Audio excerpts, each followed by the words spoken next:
Bonjour à tous and welcome to Learn French with Vincent, and this is Unité 16, leçon W. And in this lesson I received a request from someone asking me if it would be possible to make a video regarding l'imparfait du subjonctif. And here it is. So let's start now. You get to keep in mind when we talk about l'imparfait du subjonctif, actually three things. The first one will be utilisation rare. So it means that it is really rare to see l'imparfait du subjonctif. The second thing, un temps qui disparaît petit à petit. So little by little, it is less and less used. Okay. And the last thing, that utilisation exclusivement à l'écrit. Of course, it is quite tricky to say always, but then in most of the cases, you will see this imparfait du subjonctif written. Quite few persons are using this imparfait du subjonctif orally, okay? But then, well, it's possible, everything is possible, so, but then in most of the cases, it will be written, okay? So it is rare, it tends to disappear, and it's mostly written, okay? And the other thing that you should keep in mind is that if we're talking about the verb être, to be, and avoir, to have, then in these cases you can see all the persons, okay? But in most of the cases for the other verbs, people will use only the third form, so whether the singular or the plural form, but then the third form, okay? So now let's imagine that we've got a sentence, okay? And in this sentence we've got la principale and we've got une subordonnée. Okay, so if we have l'imparfait de l'indicatif dans la principale, so in the first part, then normally we should put in the subordonnée l'imparfait du subjonctif, or then le plus que parfait du subjonctif. Okay, so that's the way it should be normally done. Okay, so imparfait de l'indicatif, imparfait du subjonctif. Let's give an example now. Il fallait qu'il parlât. Okay, so you can see that in this first part here, you've got il fallait, so it's imparfait de l'indicatif, and then normally you should put in this subordonnée qu'il parlât, and in that case you've got l'imparfait du subjonctif. Okay?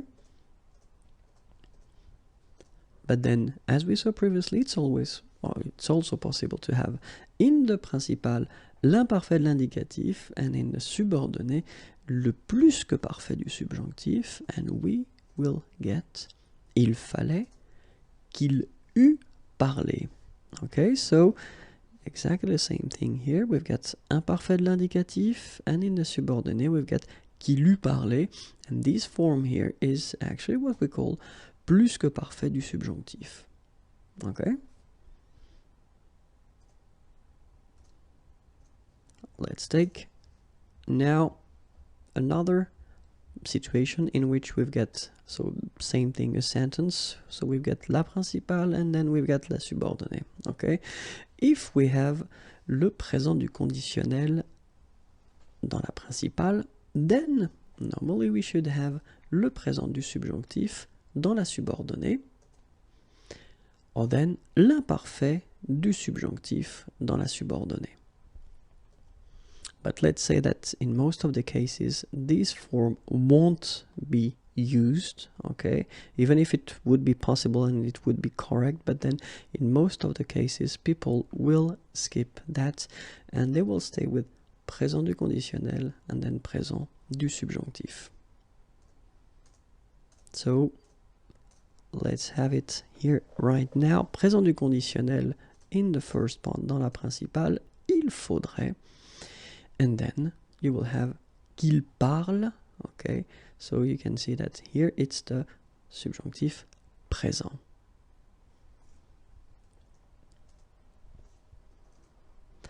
If you would like to have this il faudrait qu'il parlât, so as I said, it should be or it could be correct, but then let's say that in most of the cases you won't see that anymore, okay, because people tend to use the previous example that I gave you, in which you've got in the principal le présent du conditionnel and in the subordonnée le présent du subjonctif. So remember, as we saw, utilisation de toutes les personnes pour être ou avoir, and then for the other verbs, then we will only use this third person from the singular or the plural. Okay, so let's see now. Il désirait que vous parlassiez encore. So basically it's correct. It's il désirait que vous parlassiez encore. But then we don't use that. Okay, it's too heavy now. So the question is, should we use il désirait que vous parliez encore? And well, clearly it's not an option because it is not correct. So the only way that we would have a correct sentence would be to modify it and get il désirait vous entendre parler encore. Okay, and it's quite interesting here because if you look, well, the first one was correct, okay, but then it's not used anymore. I mean, this imparfait du subjonctif here for vous, as you saw, it's quite heavy and it's not used, okay. The second one in here, it's not possible because it's not correct, okay. And then this is the reason why we tend to use a structure. And if you look, this structure is quite interesting because actually we won't use this subjunctive form. Okay, so there are some ways to avoid using le subjunctif, and one of the reasons is that in this video, in this situation, it's because l'imparfait du subjonctif is not used anymore, and so we try to find some ways to avoid using this imparfait du subjonctif. So, il désirait vous entendre parler encore. So, souvent possible d'éviter l'utilisation de l'imparfait du subjonctif. So, as I said, it's often possible to avoid using this form of this imparfait du subjonctif, okay?